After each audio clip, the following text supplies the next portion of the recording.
Hey, it's Eric Hatch here with Century 21. Today I'm going to share three things in this market update of three things that buyers should do to purchase a house in today's market. So let's start with what everybody keeps asking me in this market update is what is the interest rate and what is it doing? Stay tuned. We're going to be interviewing a lender next week, which we're excited about that as well. But I want to share something with you. In 1995, I purchased my first home and we still actually are living in that same house today. And the interest rate that we got that year was 10%. And I look back at that right now and I thought, I felt that I scratched and saved every single penny that I could for that. And now we are about just a few years removed of actually owning that house free and clear. And so now I look at that and I think, wow, that's just amazing that we're able to do that. Was I scared to buy at 10%? Probably a little bit at that same time, but all of things are about, purchasing a property gets a little bit overwhelming sometimes. But I just want to share with you that it's just not all about the interest rate. It's about being in a home and securing your house for yourself and then building that. So if I look back 1995 and if I hadn't have purchased that house at 10%, which we're still way under that at this moment, I'm grateful that I purchased a house because I'm better off now by purchasing that house then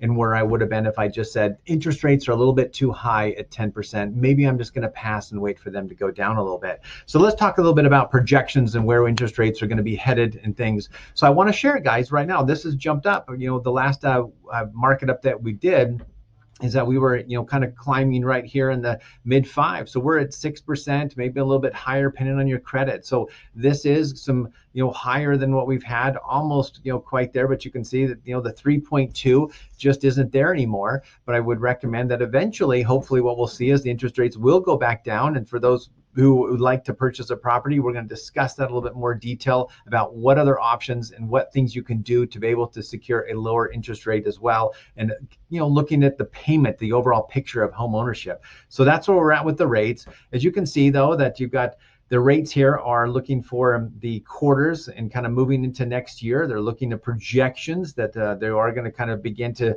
kind of soften a little bit on that is what we're kind of like to see. After the end of the summer lull and the mortgage rates stabilize, we may see a return of buyers in a relatively strong fall housing market, as the house economist has said. So we are starting to see the buyers starting to come back. So unfortunately, some of those, and we're going to talk about the affordability and things in just a minute, but some of those people are having to kind of pause things because they need to fix some credit or save a little bit more down payment because maybe the interest rates are affecting that a little bit on some folks. So I understand, 3% interest rate is way better, and we'd love to keep that interest rate there all the time, but we just know that it just won't be there. And some of you have been watching these videos that you'll realize that you guys paid 21% for a house. Yes, prices were a little bit lower, so that understands, but as the interest rates start kind of going up, pricing and things kind of like it's a teeter-totter that kind of comes down a little bit to kind of balance that out. So let's go ahead and talk about home price appreciation.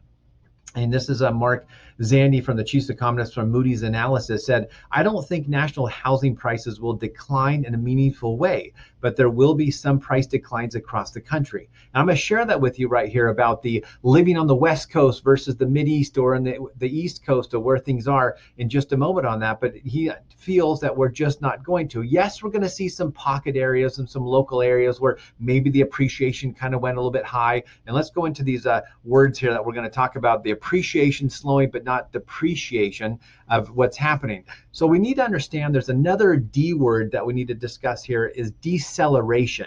And so those are three big words that we want to discuss a little bit because as the appreciation, guys, in the last 2 years, we've never seen anything like this. We've never seen where we were getting 20%, of appreciation on that. So we can see that we've got a little bit, and we're going to call this a deceleration in the market of where they're actually going to be going. These are CoreLogic just posted these numbers. So we had a 15.8 appreciation, but still, guys, a 15.8 appreciation is phenomenal. We're not in a depreciating market where all of a sudden next year we're going to depreciate our prices 5, 7, 20%. It's not going to happen like it had to happen in the past. So what we've got here is that we just need to understand that we have been having some appreciation, and just because that we're seeing a depreciation doesn't mean that, or a deceleration doesn't mean that the prices are depreciating and the values we're losing value. Again, there are certain markets we're going to talk about right here, and here's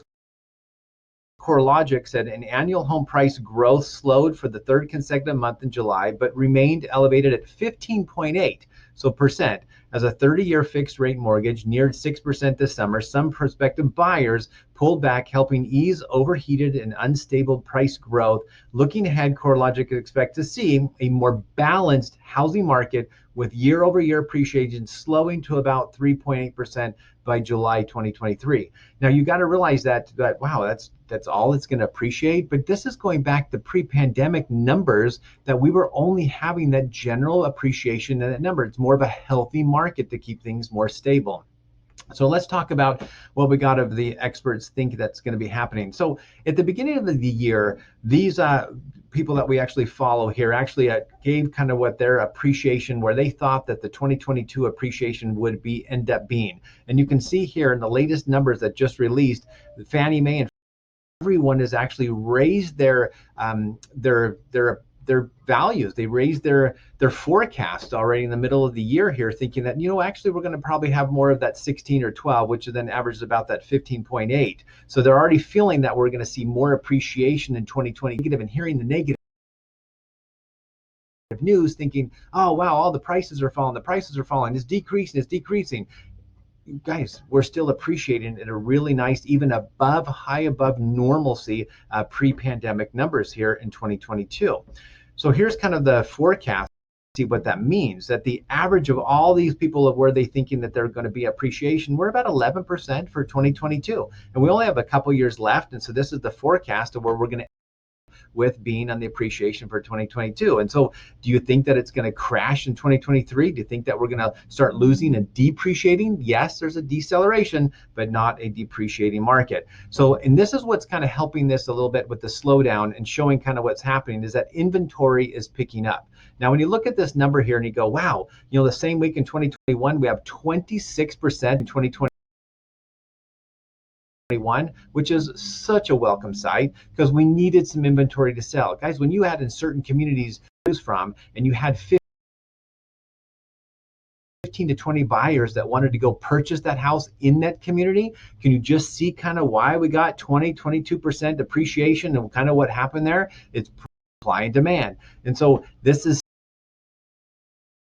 when we were before the pandemic and we still were having a shortage of inventory, it's still 42% less than what we actually had back then. So yes, we've had this spike in some housing inventory, but we're still way low when it comes to national average and average what normal inventory back in 2019 used to be and what we actually had. So this is great for home buyers. Yes, interest rates are a little bit high. Talk about here for a buyer to be able to come in and grab a house and have home ownership. So this right here is a little bit intriguing too about the affordability, because guys, let's watch this and see kind of what happens here.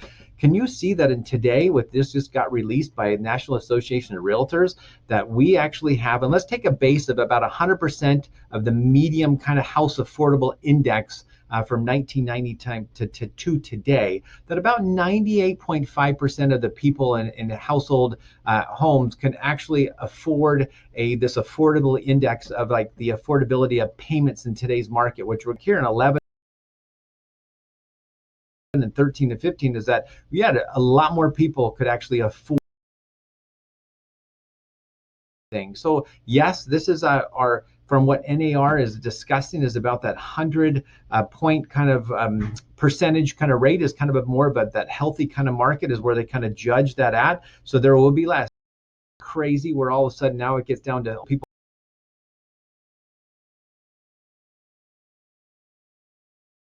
feel that they're the affordability of being able to purchase a home in today's market compared to 1 year ago. Now, I would have loved have a $1,296 payment. So again, these are averages all over the United States, but compared to 1 year ago, the monthly mortgage payment rose $1,944 from $165, an increase of 53%. So guys, that's a huge increase with the talk about the pricing and the interest rates kind of going up, or where it would kind of be. But you got two of those who might be sitting on the fence and renting. Where have your rental market have gone? Where's that actually gone, and what increase have you seen there, which has been kind of crazy on that side as well? So home ownership over the long haul, if you got a great job, you got good income, to be able to know that you're going to be, stabilized, and you're going to be sitting in that house, a home. Where do you think the values? Where did you think it was going to go? Did I think it was going to stay the same? I had no clue that it was going to actually shoot through the roof like it did, but it's still on that around that 3 to 6% depreciation every year. So mortgage payments increased, and you can see in June, in July, in April of 2020. So the same kind of affordability that used to be around there, and so it's jumped up quite a bit. But let's kind of look at the country here, and the reason. One more slide before that. So let's look at the income ratio, kind of what basically took. Well, we're going to jump right in my mind when we found this slide about the income versus the West and the Northwest and the US, and the average is kind of where you could see, but you can see on the medium income of the first column and the qualifying income of the second column. And so guys, you've got the qualification is a little bit harder to get because of the higher interest rate, but people are still able to actually purchase a home. It just may be California. So, but again, I love California, and I'm going to share some things, guys, because I have closed some amazing deals in the last 2-3 months because of where the market's been, that these prices were, in my personal opinion, are steals. And that's to a $800,000 house that was a steal for both of those two buyers because of the market that we're in the closer to a healthy, balanced market, with the buyers being able to be find some homes for them. Buyers can do today, and here they are. One is that you might need to expand your Auburn or Grass Valley. Okay, where do I want to go? Out the Sierra is a great option there. You can actually find, maybe it's an extra 7 to 10 minutes from town, but the value things that you can find in Alta Sierra right now are fantastic. Dropping down into Lake Wildwood, if you're in Nevada County, to find a property that is there are screaming deals that are in Lake Wildwood right now. So just because interest rates have gone up, that doesn't mean the prices have gone up. They're kind of like maybe here, and then you can maybe negotiate a little bit more with the sellers that need to sell. So going a little bit outside your area, maybe up a little bit 80, maybe into Colfax, finding a little bit local, be a little bit less like in town or Roseville, Rockland, or downtown Auburn. So explore alternative financing options. Guys, I see this $400,000 home. Yes, you can give them, let's say you can afford 390 or 385, and you're looking at this $400,000 home, and you go, hey, how can I afford this house? And I need to offer them 385 because my payment, my interest rate, that's all I can do. The seller goes, I don't know if I want to go that low. But why don't you maybe offer them full price and ask them to actually give you a credit in escrow for a rate buy down to be able to get you to the affordability, so where your payment can be where you need it to be, but you're still a win-win. Maybe you can do both. Maybe you negotiate a little bit, 10 grand off, and you get the little bit of a credit there to help you buy you down your interest rate. So interest rates so high and the prices are high, let's work together to find the sellers that want to sell, that aren't these crazy high prices, because some sellers are there and they still need to understand and realize that we're in a different shifting market. But you look at the homes that are there, that are priced well priced for you to be able to come in and actually find different ways and means to be able to help with the financing options. And then, guys, I want to share this with you. I've had several people that have actually first-time home buyers. You've got first responders programs, all different type of programs out there, military programs for you guys to be able to go look at the down payment resource.com, because there's so many grants, there's so many gift funds out there to be able to allow these buyers to be able to utilize someone else's. Some of them, guys, on the state county level, if you live in the house for so many years that you don't back. So actually find ways through your lender, get a credit from the seller, a lower price from the seller, maybe move a little bit, few more minutes further than you maybe want it to be, and then look for these grants and gift funds that are out there for buyers. There are associated Nevada County Board of Realtors. We actually have grants that we're giving out of $500. So hooray to two of my first-time home buyers that actually are going to be getting a $500 back. Now, yeah, $500, that's You can get up to several percent of some loans on some monies for down payment assistance. So guys, that is what we want to chat about. I want to share this last quote with you. We're in a place where strategy, discussions, and planning are critically important to make sure we thrive during these challenging times.